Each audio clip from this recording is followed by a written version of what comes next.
بسم اللہ الرحمن الرحیم۔ السلام علیکم ناظرین۔ ایک دفعہ سلطان صلاح الدین ایوبی رحمۃ اللہ علیہ کا گزر ایک کچی آبادی کے پاس سے ہوا۔ سلطان صلاح الدین ایوبی رحمۃ اللہ علیہ اپنے گھوڑے پر بیٹھے کچی آبادی کے منظر کو دیکھ رہے تھے۔ تمام لوگ بڑی ہی محنت اور دلچسپی سے اپنے کاموں کو سر انجام دے رہے تھے، اور اس کچی آبادی کے درمیان میں ایک چھوٹا سا کپڑے بنانے کا کارخانہ لگایا ہوا تھا، اور اس چھوٹے سے کارخانے میں اس گاؤں کی خواتین اپنے گھر کے کام کاج کرنے کے بعد کام کرتی اور ان کو اچھی خاصی تنخواہ ملتی، اور اس وجہ سے وہ آبادی بہت خوشحال اور امن سکون سے رہ رہی تھی۔ یہ سارا منظر دیکھ کر سلطان صلاح الدین ایوبی رحمۃ اللہ علیہ کو خوشی ہوئی۔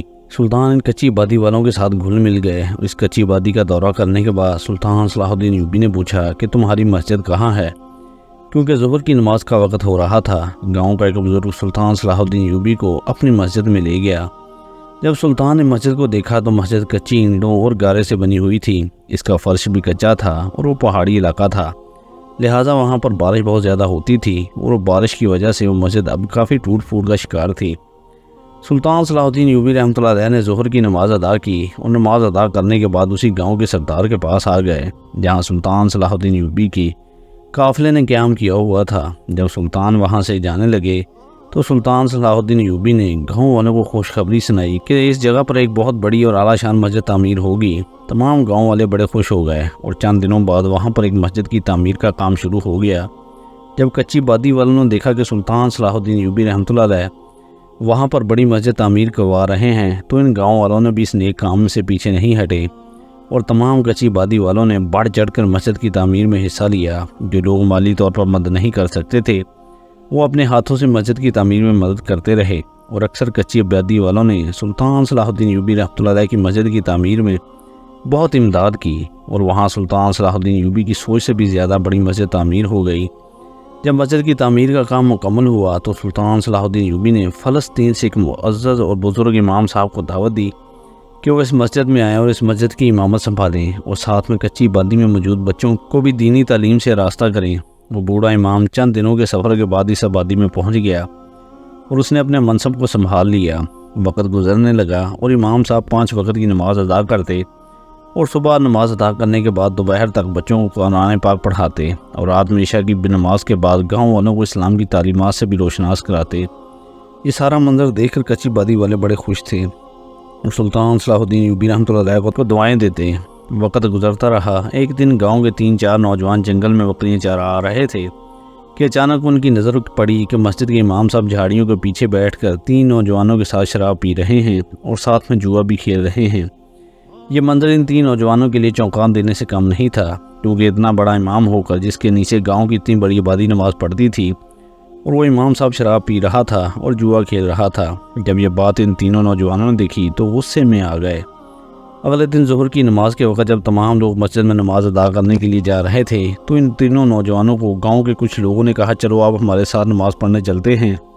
تو ان تینوں نے غصے میں آ کر کہا کہ اس امام مسجد کے پیچھے نماز نہیں پڑھنے سے بہتر ہے کہ ہم اپنی نماز قضا کر لیں۔ یہ سن کر 2 بوڑھے بزرگوں نے کہا کہ نوجوان یہ تم کیا کہہ رہے ہو، تم امام مسجد کے بارے میں یہ سب کیا بک رہے ہو؟ تو ان تینوں نوجوانوں نے کہا کہ بابا جی کل ہم نے مسجد کے امام صاحب کو گاؤں کے چند باش لڑکوں کے ساتھ شراب پیتے اور جوا کھیلتے ہوئے دیکھا ہے۔ جب یہ بات بزرگوں نے سنی وہ بڑے حیران ہو گئے، اور ان نوجوانوں کو ڈانٹتے ہوئے مسجد کے اندر چلے گئے کہ تم لوگ امام مسجد کے پیچھے پڑ گئے ہو، تم جھوٹا الزام لگا رہے ہو، تمہارے پاس کوئی ثبوت ہے کیا؟ ان دونوں کے پاس کوئی ثبوت تو نہیں تھا، لہٰذا وہ خاموشی سے چلے گئے۔ اگلے دن انہوں نے گاؤں کے 2 بزرگوں کو اپنے ساتھ لیا اور امام مسجد کا پیچھا کرنے لگے۔ امام مسجد نماز ادا کرنے کے بعد مسجد سے نکلے اور اسی طرف چل پڑے جہاں ان دونوں نوجوانوں نے کہا تھا کہ یہاں بیٹھ کر امام مسجد شراب پیتے ہیں اور جوا کھیلتے ہیں۔ اب وہ بزرگ اور وہ نوجوان اس کا پیچھا کر رہے تھے، اور امام مسجد جس کی سفید داڑھی تھی وہ آگے آگے جا رہا تھا۔ یہ سارا منظر دیکھ کر گاؤں والوں کو غصہ آ رہا تھا۔ جب امام مسجد جھاڑیوں کے پیچھے چلے گئے تو ان نوجوانوں نے امام مسجد ان اوباش نوجوانوں کے ساتھ جوا کھیلتے ہوئے بزرگوں کو دکھایا تو بزرگ غصے میں آ گئے۔ تو ان دونوں نوجوانوں نے کہا بابا جی آپ یہاں غصہ نہ کریں، جب امام صاحب عصر کی نماز کے وقت مسجد میں آئیں گے تب ہم تمام گاؤں والوں کے سامنے اس بوڑھے بزرگ امام صاحب کو بے نقاب کریں گے، اور لوگوں کو اس امام صاحب کی اصلیت دکھائیں گے، اور اس کے بعد اس امام صاحب کو سلطان صلاح الدین ایوبی رحمۃ اللہ علیہ کے سامنے پیش کریں گے، تاکہ سلطان صلاح الدین اس کو اس طرح کے گھناؤنا کام کرنے کے جرم میں سخت سے سخت سزا سنا سکیں، تاکہ اس طرح کا کام آگے سے کوئی نہ کر سکے۔ گاؤں کے بزرگوں کو اس نوجوان کی بات سمجھ میں آ گئی اور وہ خاموشی سے وہاں سے چلے گئے۔ عصر کی نماز کے وقت جب امام صاحب نماز پڑھانے کے لیے مسجد کے اندر داخل ہوئے تو بہت سارے لوگ مسجد کے اندر جمع تھے۔ امام مسجد حیران تھا کہ آج تو بہت زیادہ تعداد میں لوگ نماز پڑھنے کے لیے آ گئے ہیں۔ امام مسجد نے مسکراتے ہوئے کہا کہ اللہ کا شکر ہے، میری محنت رنگ لے آئی، آج تو آدھے سے بھی زیادہ نوجوان مسجد کے اندر نماز ادا کرنے کے لیے موجود ہیں۔ تو اتنے میں سے ایک بوڑھا بزرگ بولا، امام صاحب یہ جھوٹی مسکراہٹ اور اس معصوم چہرے کے پیچھے چھپا ہوا گھناؤنا چہرہ دکھائیں۔ یہ سن کر امام مسجد نے کہا کہ بابا جی آپ کیا کہہ رہے ہیں؟ تو اس بوڑھے بزرگ نے تمام نمازیوں کے سامنے ساری حقیقت، سارا حال امام مسجد کو سنا دیا اور کہا کہ کس طرح میں نے تمہیں رنگے ہاتھوں پکڑ لیا ہے۔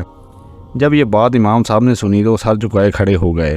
امام صاحب جانتے تھے کہ اب مجھے ضرور سلطان صلاح الدین ایوبی رحمۃ اللہ علیہ کے سامنے حاضر کیا جائے گا۔ سارے گاؤں کے مرد عورت حتیٰ کہ بچے بھی امام مسجد کو گالیاں کستے رہے، دھکے دیتے رہے، ٹھڈے مارتے رہے، لیکن امام صاحب خاموش رہے۔ گاؤں والوں نے امام صاحب کے ہاتھ باندھے اور ایک گھوڑے کے پیچھے باندھ کر سلطان صلاح الدین ایوبی کی عدالت میں پہنچ گئے۔ عدالت لگی ہوئی تھی۔ جب سلطان صلاح الدین ایوبی رحمۃ اللہ علیہ نے مسجد کے امام صاحب کو، جس کو سلطان صلاح الدین ایوبی نے خاص طور پر فلسطین سے اس خاص مسجد کی امامت کے لیے بلوایا تھا، جب اس کے ہاتھ باندھے ہوئے دیکھے اور گھوڑے کے پیچھے دیکھا تو سلطان صلاح الدین ایوبی اپنی نشست سے اٹھ کر کھڑے ہو گئے۔ سلطان صلاح الدین ایوبی رحمۃ اللہ علیہ فرمانے لگے، اے گاؤں والو، یہ تم نے کیا ظلم کر دیا، یہ تم نے کیا کر دیا؟ اس کے بعد سلطان صلاح الدین ایوبی نے حکم دیا کہ امام صاحب کے ابھی اور اسی وقت ہاتھ کھولے جائیں۔ ہاتھ کھولنے کے بعد سلطان صلاح الدین ایوبی نے خاص نشست امام صاحب کے لیے منگوائی تو گاؤں کا ایک بوڑھا بزرگ کہنے لگا، سلطان معظم، جب آپ کے سامنے اس بوڑھے امام صاحب کا چہرہ سامنے آئے گا تو آپ اس کو اپنے ساتھ بٹھانے کے بجائے اس کو اپنے پیروں تلے رون ڈالیں گے۔ یہ سن کر سلطان نے کہا کہ بابا جی یہ تم کیا کہہ رہے ہو؟ آخر امام صاحب نے ایسا کیا جرم کیا؟ تو تمام گاؤں والوں نے سلطان صلاح الدین ایوبی رحمۃ اللہ علیہ کو شروع سے لے کر آخر تک مکمل داستان سنائی اور یہ بھی بتایا کہ ہم نے مسجد کے امام صاحب کو رنگے ہاتھوں گاؤں کے اوباش نوجوانوں کے ساتھ شراب پیتے اور جوا کھیلتے ہوئے دیکھا۔ جب یہ بات سلطان صلاح الدین ایوبی نے سنی تو سلطان صلاح الدین ایوبی نے اپنا چہرہ مبارک امام صاحب کی طرف پھیرا اور کہا کہ امام صاحب آپ اپنی صفائی میں کیا کہنا چاہیں گے؟ تو امام صاحب کہنے لگے، سلطان معظم، اگر میں چاہتا تو اپنی صفائی اسی وقت بول دیتا جب گاؤں والوں نے مجھے پکڑا تھا، لیکن میں جانتا تھا کہ میری بات پر کوئی یقین نہیں کرے گا، لہٰذا میں یہ بات بھی جانتا تھا کہ اس کے بعد گاؤں والے مجھے آپ کی عدالت میں حاضر کریں گے اور مجھے یقین تھا کہ اس عدالت میں میری فریاد ضرور سنی جائے گی۔ سلطان صلاح الدین ایوبی رحمۃ اللہ علیہ فرمانے لگے، امام صاحب آپ بتائیے کہ آپ اس الزام کو مسترد کرتے ہیں؟ اگر آپ اس الزام کو مسترد کرتے ہیں تو پھر یہ جو سب گاؤں والے کہہ رہے ہیں اس کے بارے میں آپ کا کیا کہنا ہے؟ تو یہ سن کر امام صاحب کہنے لگے، سلطان معظم، ایک برائی کو ختم کرنے کے لیے اس برائی کے ساتھ ملنا پڑتا ہے۔ سلطان معظم، ایک دن میں لکڑیاں کاٹنے کے لیے جنگل کے اندر گیا تو میں نے دیکھا کہ گاؤں کے 3-4 اوباش نوجوان جنگل میں بیٹھ کر شراب پی رہے تھے اور جوا کھیل رہے تھے۔ میں نے ان کو شراب چھوڑنے، جوا ختم کرنے اور 5 وقت کی نماز پڑھنے کی دعوت دی، لیکن انہوں نے میری بات کو ذرا بھی اثر نہیں لیا۔ یہ بات میں بھی جانتا تھا کہ آج یہ 3-4 نوجوان شراب پی رہے ہیں، کل آدھا گاؤں شراب پینے اور جوا کھیلنے میں ملوث ہو جائے گا۔ سلطان معظم، اس لیے میں نے برائی کو ختم کرنے کے لیے اس برائی کے ساتھ مل گیا اور میں ہر روز مسجد سے نماز ادا کروانے کے بعد ان اوباش نوجوانوں کے ساتھ بیٹھ جاتا اور ان کو شراب کے نقصان اور جوا کھیلنے کے نقصانات کے بارے میں آگاہ کرتا۔ میں ان کو بتاتا کہ آج تم نے فلاں جگہ چوری کی، آج تم جوئے میں پیسے ہار گئے، دیکھو یہ تمہارا کتنا نقصان ہو رہا ہے۔ تو کبھی ان کو شراب کے نقصانات کے بارے میں بتاتا اور آہستہ آہستہ میں ان نوجوانوں کو اس برے کام سے ہٹانے کے لیے یہ سب کچھ کر رہا تھا۔ سلطان معظم، یہ بات میں بھی جانتا تھا کہ اگر میں نے سیدھا انہوں کو منع کیا تو وہ مجھے اپنے ساتھ بیٹھنے کی بھی اجازت نہیں دیں گے، لہٰذا میں ان کی محفل میں گھل مل گیا اور میں یہ برائی جڑ سے ختم کر رہا تھا، لیکن یہ گاؤں والے سمجھے کہ شاید میں شراب پیتا ہوں اور جوا کھیلتا ہوں۔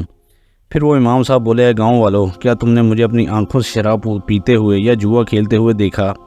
گاؤں کے تمام لوگ خاموش ہو گئے کیونکہ انہوں نے صرف امام صاحب کو ان اوباش نوجوانوں کی محفل میں دیکھا، لیکن کسی نے امام صاحب کو شراب پیتے یا جوا کھیلتے ہوئے نہیں دیکھا۔ جب یہ بات امام صاحب نے کہی تو تمام گاؤں والے خاموش ہو گئے اور اس کے بعد سلطان صلاح الدین ایوبی رحمۃ اللہ علیہ نے تمام گاؤں والوں کو حکم دیا کہ سب لوگ امام صاحب سے معافی مانگو اور اس کے بعد یہ بھی حکم دیا کہ کبھی بھی کسی بات کی تحقیق کیے بغیر، اس کی جڑ تک پہنچے بغیر غصے میں آ کر کبھی بھی فیصلہ نہیں کرنا، کیونکہ غصے میں کیے گئے فیصلوں میں شیطان کا ہاتھ ہوتا ہے اور شیطان کے کیے گئے فیصلے میں کبھی بھی راحت نہیں ہوتی۔